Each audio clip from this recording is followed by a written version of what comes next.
সাদিয়ার প্রথম সন্তান মেয়ে। দ্বিতীয় সন্তান জন্মাবার আগে থেকেই সাদিয়া বান্ধবীদের বলে বেড়াচ্ছেন যে এবার তার ছেলে হবে।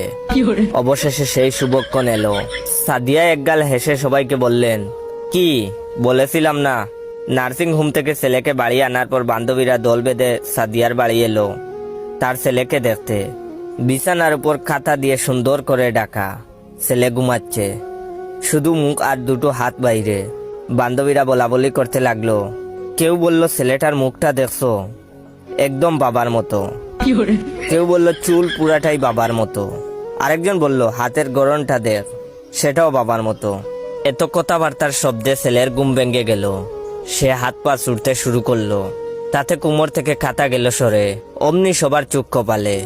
আর সবাই বলল, এ কি রে সাদিয়া, তুই যে বললি ছেলে হয়েছে। তখন সাদিয়া গম্ভীর গলায় বলল, ছেলের ছবি কি বাবার মতো হবে? মার মতো কি কিছুই হবে না।